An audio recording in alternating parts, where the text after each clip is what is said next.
What's up, guys? Waffle Dog here.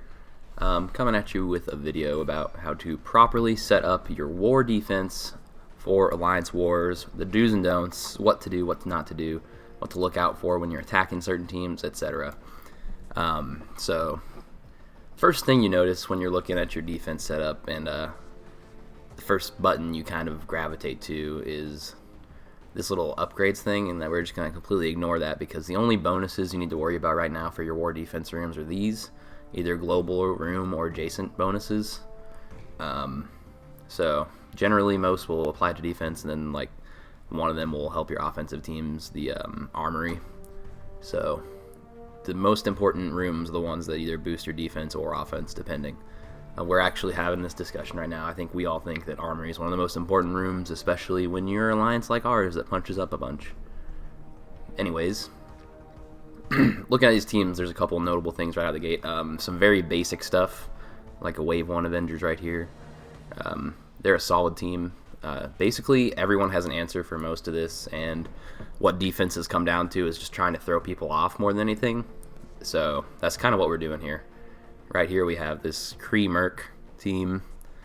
I've got a 7 red Korath, weirdly enough, and that kind of helps with bursting someone down at the start of a matchup.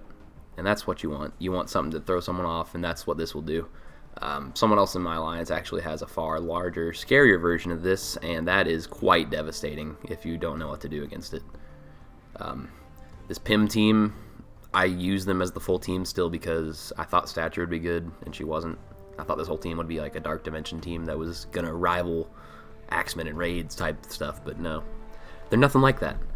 But still, regardless, a G15 Ghost can carry any war defense team, and they have to have something reasonable. Basically, you want to make it so that everything that you have requires a reasonable answer from the opponent. So that's what this does. This requires an X-Force or like a lot of things. You could do a Axeman against this, but it's going to require a good team. This will require like Inhumans or a Symbiotes. This right here, the Wave 1, typically requires a Supernatural or Axeman. Axeman can punch up better than Supernatural these days. We've actually had a lot of not success with Supernatural, so that's kind of falling off. That whole team's falling off. I used to run the Kree because I have that 7 red Korath over here. But I actually switched it up to the skill military team because they're, again, 7 red Merc Soldier, not being used in war at all on my attacks. I have a lot of offense firepower right now. I've been gearing up my Shadowlands as well as X Factor.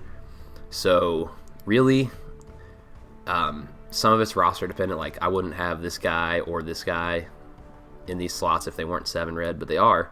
So, we utilize them. Finally, getting my Red Guardian up to a decent strength because he's in the Arena Store now, which is nice. But yeah, this team just has war bonuses. That's another thing for newer players you want to look out for.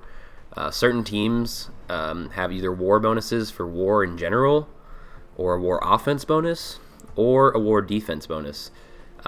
So basically, an example of that would be the Sinister Six right here. They have a general war bonus, so they have usability on both the offensive and defensive end of your wars, whereas a team like Shadowlands or X Factor actually has war offense bonuses. So you really only want, if you really want to get the most out of them, because I've seen a lot of people using X Factor on defense right now, but if you want to get the most out of them, you want to use them in that specific role. And here's a perfect example of that. Fantastic Four with She-Hulk have certain war defense bonuses that they don't get on offense. And this is a surprising team right here. This will catch you off guard. A big F4, if you don't hit it with another F4 or a big X-Force, they can really cause trouble. They got me a few wins. I ran Surfer with them at first until I realized just how good he would be on X-Men. That's another little tip for war offense is if you're not running your Surfer on defense, you can definitely throw him with the X-Men. He gets that offense up when Phoenix dies. It destroys stuff. I attacked a Fantastic Four defense with Silver Surfer and She-Hulk in one last war, so it's good stuff. It's good stuff. I don't have Rhino here. I have Ghost Rider. I don't know if this is the plan. He doesn't do anything in my wars, and I just want him to be somewhere he can at least do some damage. And Rhino versus Ghost Rider, I don't know who's better there. Drax maybe even to make it so they can't X-Force it. But yeah, I pulled Fury off of this team right here in place of Shuri because she came off of Mercs. So what that does for the Inhuman shield team is that it negates anyone that wants to use a symbiote hit on it, and that's all well and good. Then lastly here we have this big Marauders. One of the reasons they're so big is because of this gigantic Sabretooth I have. I brought him up for Dark Dimension, and strictly that because he's so cheap. He is incredibly dirt cheap, and I don't regret it because so cheap. Regardless of that, though, he's still going to be the first one to come off this team when I unlock Doom, so, you know, kind of sad, but not too sad. I'm sure he'll find another home somewhere else at some point, maybe when the Wolverine Sabretooth team becomes a thing, X-23. You know, that might happen. Weapon X team, who knows? So, yeah. Things to keep in mind for your defense is make sure you're looking at your passive and other abilities and seeing if your bonuses are applied to war defense. Like this guy's right here, these guys right here, these guys right here have war bonuses in general.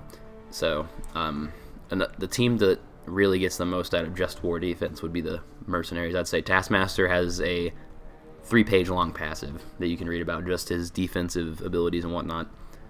And I scale mine from lowest to highest so that when they hit the back end of the room, we're buying a little more time with these teams. Like, these are some of the teams that take the longest to hit and take down, so it's fine if they get through the start of it in the beginning, but they're going to have more time not only to, on my team, get other attacks in while they're getting through this, but we're going to have more time to get a boost up if they need it. So, yeah. And I don't specifically have him yet, but if you do have Doom, the places he fits best I found are in Sabretooth slot right here on Marauders, or I've also seen people running him with Doc Ock and then Red Guardian shifted over to be a taunter, and that's worked pretty good too. So yeah, guys, we are in a war offense meta. Really, the defense is just kind of there as a speed bump for the other team to hit, and you want them to hit it fast so that they mess up their car. But really, you just want to do something to throw them off, like this little Ghost Rider right here, or this Skill Mill team with Captain Marvel instead of Yelena. You just want to do something to kind of put someone a little bit on edge when they see a team. Like, if you make someone think about an attack, that's more time that you have to do a guaranteed hit that you know it's going to work. So yeah, guys, I've been Waffle Dog, and this has been my war defense video. If you have any questions, comments, concerns, anything, just leave them below in the make sure to leave a like and subscribe, and I will see you all in the next one. Peace.